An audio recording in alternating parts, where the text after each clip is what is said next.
जय श्री दादाजी। गुजरात के एक साधारण परिवार की एक अद्भुत कहानी, जिसे बर्फानी दादाजी की कृपा ने एक नए मोड़ पर पहुंचाया। बापूजी, पत्नी और उनके पति के जीवन में कई उतार चढ़ाव आए, लेकिन बर्फानी दादाजी के आशीर्वाद ने उनकी जिंदगी को पूरी तरह से बदल दिया। बापूजी पत्नी एक साधारण गृहिणी थी, जिनकी रुचि प्रचार में नहीं थी। वह 63 वर्ष की थीं, जब उन्होंने अपने जीवन के अनुभवों को लक्ष्मण मलाया से साझा करने का फैसला किया। यह कहानी फरवरी 2017 में ओंकारेश्वर के बर्फानी धाम में शुरू हुई, जहां बर्फानी दादाजी का आश्रम है। दादाजी उस दिन दोपहर के बाद आश्रम छोड़ चुके थे, नर्मदा दिवस समारोह के बाद।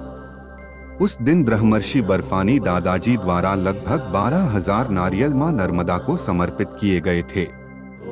बापूजी पत्नी दादाजी के लिए नाश्ता और दोपहर का भोजन तैयार करती थीं। एक दिन बापूजी पत्नी की मां को लगातार रक्तस्राव होने लगा और उनकी स्थिति गंभीर हो गई। उन्हें अहमदाबाद के प्रतिष्ठित डॉक्टरों द्वारा जांच की गई और बाद में मुंबई के लिए रेफर किया गया। सभी डॉक्टरों ने उनकी स्थिति को गंभीर बताया। उन्होंने उन्हें कैंसर और अन्य गंभीर बीमारियों से पीड़ित बताया। इसलिए बापूजी पत्नी के बड़े भाई ने परामर्श किया कि दादाजी से मिलना चाहिए। बापूजी पत्नी ने कहा कि अगर दादाजी से परामर्श करना है तो उनकी बात माननी होगी। उन्हें दादाजी के प्रति निष्पक्ष होकर समर्पित होना होगा। दादाजी ने बापूजी पत्नी के बड़े भाई से कहा कि वह रोगी को उनके पास लेकर आएं। वे अपनी मां को कार से इंदौर आश्रम लाए। जैसे ही वे इंदौर आश्रम के परिसर में प्रवेश किए, दादाजी आश्रम में अपने कमरे से बाहर निकले और कार की ओर आकर उनकी मां से बात की। माताजी, आप लंबी जीना है, बहुत आयुष है आपको। दादाजी यह भी कहा कि वह उनके लिए दवाएं भेजेंगे। उस दिन से वह आश्रम से लौट रहे लोगों से दादाजी द्वारा वादा की गई दवाएं मांगने लगी। एक बार बापूजी पत्नी ने अपने पति के बड़े भाई के बेटे को इंदौर आश्रम में दादाजी द्वारा वादा की गई दवा लाने के लिए भेजा। लड़का आश्रम आया और औपचारिक अभिवादन के बाद दादाजी को अपने आने का उद्देश्य बताया। तब दादाजी ने एक नारियल लिया और उसे लड़के को दिया और उसे तोड़ने के लिए कहा। लड़के ने नारियल को 4 या 5 बार जमीन पर फेंका, लेकिन वह उसे तोड़ने में सफल नहीं हुआ। तब दादाजी ने लड़के से कहा, मैं तुम्हें शक्ति दूंगा, तुम नारियल को तोड़ सकोगे। दादाजी ने उसे कुछ प्रसाद दिया और उसे खाने के लिए कहा। लड़के ने प्रसाद खा लिया और फिर से नारियल को तोड़ने का प्रयास किया।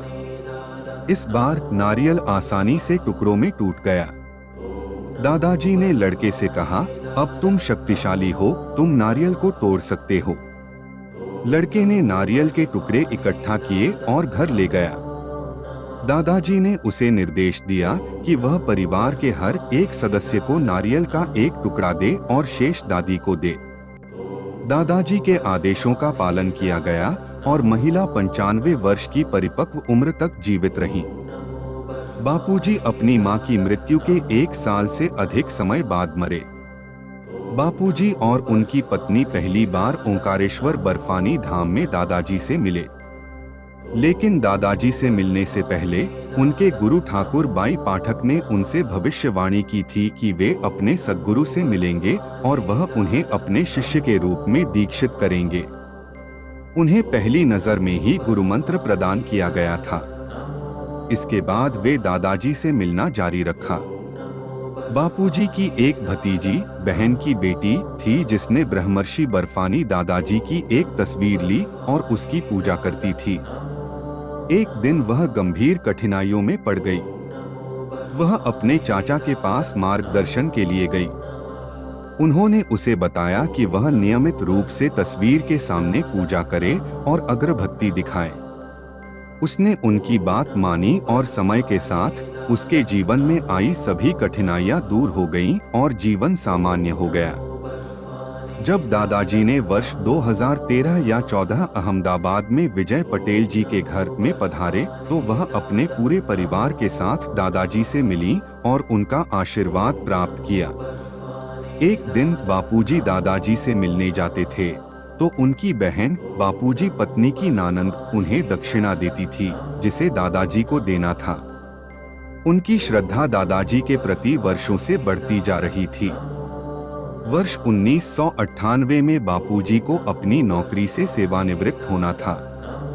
सेवानिवृत्ति के समय बापूजी अहमदाबाद में काम कर रहे थे, इसलिए पति पत्नी दोनों ने दादाजी से मिलने का फैसला किया। बापूजी ने दादाजी को अपनी सेवानिवृत्ति के बारे में बताया। दादाजी ने उन्हें आशीर्वाद दिया, जिसके बाद वे अपने घर लौट आए। इसके बाद बापूजी अपने कार्यालय में सेवानिवृत्ति समारोह में भाग लेने के लिए गए। सेवानिवृत्ति के बाद बापूजी और उनकी पत्नी ने इंदौर में बसने का फैसला किया। उन्होंने गुजरात में अपने सभी रिश्तेदारों को अलविदा कहा और इंदौर मध्य प्रदेश चले गए। जब वे बर्फानी धाम इंदौर पहुंचे तो दादाजी ने उन्हें अहमदाबाद वापस जाने के लिए कहा। बापूजी, अहमदाबाद वापस जाओ, आपको अपनी सेवानिवृत्ति की राशि मिलने वाली है। बापूजी सोच में पड़ गए कि उन्हें पैसे कैसे मिलेंगे, क्योंकि सेवानिवृत्ति लाभ आमतौर पर 6 महीने के बाद ही जारी किए जाते हैं। हालांकि दादाजी के शब्दों का सम्मान करने के लिए बापूजी अपने कार्यालय गए और विभाग के प्रमुख से बात की।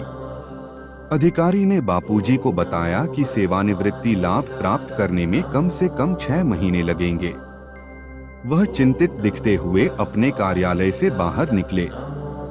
जैसे ही वह कार्यालय से बाहर निकले, उन्होंने एक 32 वर्षीय युवक को अपनी ओर आते हुए देखा। वह बापूजी के बहुत करीब आया और पूछा कि वह इतने चिंतित क्यों दिख रहे हैं। तो बापूजी ने युवक को अपने बॉस के साथ हुई बातचीत के बारे में बताया। फिर युवक ने बापूजी का हाथ पकड़कर उन्हें कार्यालय के अंदर ले गया और उन्हें कुछ फॉर्म भरने और हस्ताक्षर करने के लिए कहा। फिर उसने कागजात कंपनी के मालिक के कार्यालय कक्ष में ले जाकर विस्तार से बात की। बातचीत के अंत में बापूजी के सेवानिवृत्ति लाभ उनके पक्ष में एक ड्राफ्ट के माध्यम से जारी कर दिए गए। युवक ने बापूजी को अपनी कार में बैठने के लिए कहा और उन्हें सीधे अपने घर के सामने छोड़ दिया और चला गया। जब बापूजी अपना आभार व्यक्त करना चाहते थे और कार की ओर मुड़े तो कार और ड्राइवर दृश्य से गायब हो गए थे। यह एक अद्भुत घटना थी जिसने बापूजी को आश्चर्यचकित कर दिया। उन्हें एहसास हुआ कि यह दादाजी की कृपा थी जिसने उनकी समस्या का समाधान किया था। इस घटना ने बापूजी की दादाजी के प्रति श्रद्धा को और भी मजबूत किया। उन्होंने दादाजी की कृपा और उनके जीवन में उनके प्रभाव को हमेशा याद रखा। वर्ष 2014 में बापूजी खांसी से पीड़ित थे। डॉक्टर की सलाह के अनुसार उन्हें केवल खांसी की दवा दी गई थी। 2 से 3 दिन बीत जाने के बाद उन्हें सांस लेने में बहुत मुश्किल होने लगी। रात में उन्हें नींद नहीं आई। इसलिए बापूजी पत्नी ने फोन के माध्यम से अपने एक रिश्तेदार को सूचित किया जो उनके घर के बहुत करीब रहते थे। उस रिश्तेदार की कहानी भी बहुत रोचक है। वह एक बहुत ही युवा व्यक्ति थे जो 20 से 25 वर्ष के बीच थे। उन्होंने अमेरिका में रोजगार प्राप्त करने के लिए एक ब्रोकर को 4 लाख रुपए दिए थे। 3 साल बीत जाने के बाद भी उन्हें अमेरिका में नौकरी नहीं मिली और न ही ब्रोकर को दिए गए पैसे वापस मिले। इसलिए वह दादाजी से मार्गदर्शन और सलाह लेने के लिए आए। मामला दादाजी के सामने पेश किया गया। तब दादाजी ने लड़के से पूछा, मुन्ना, तुम अपने चाचा और चाची को यहाँ अकेला छोड़कर अमेरिका क्यों जाना चाहते हो? लड़के ने एक शब्द भी नहीं कहा। कुछ दिनों के बाद उनका मामला फिर से दादाजी के सामने पेश किया गया। तब दादाजी ने उनसे कहा कि वह उन्हें बाद में अमेरिका भेजेंगे और उनसे तब तक प्रतीक्षा करने के लिए कहा। इस बातचीत के 1 साल से अधिक समय बाद बापूजी को भारी खांसी के कारण बीमारी हो गई और बाद में रिश्तेदार लड़के द्वारा उन्हें अस्पताल में भर्ती कराया गया। एक अन्य अस्पताल में विस्तृत जांच के लिए जाने के दौरान बापूजी अचेतन हो गए। डॉक्टरों ने उन्हें नैदानिक रूप से मृत घोषित कर दिया। डॉक्टरों ने आगे कहा कि उनके शरीर में कुछ और दिनों तक जकड़न हो सकती है। बापूजी पत्नी ने दादाजी से फोन पर संपर्क किया और उन्हें बापूजी की स्थिति के बारे में बताया।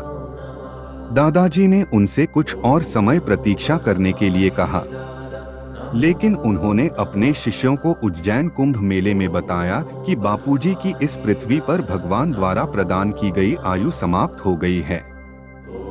अल्प समय में ही बापूजी अपने स्वर्गीय निवास के लिए चले गए। अब वह आश्रम में दादाजी की सेवा करके रहती है। वह दादाजी के लिए खाना बनाती है। वह अपने काम में बहुत ही समर्पित हैं और दादाजी के लिए खाना बनाने में आनंद लेती हैं। दादाजी ने उनकी सेवा को स्वीकार कर लिया है। वह आश्रम में नियमित रूप से आयोजित भजन और आरती में पूरी श्रद्धा के साथ भाग लेती हैं। वह एक धार्मिक महिला हैं, इसलिए वह आश्रम में सद्गुरु और भगवान की महिमा का गायन करके अपना जीवन आनंदमयी बनाती हैं। जय श्री दादाजी।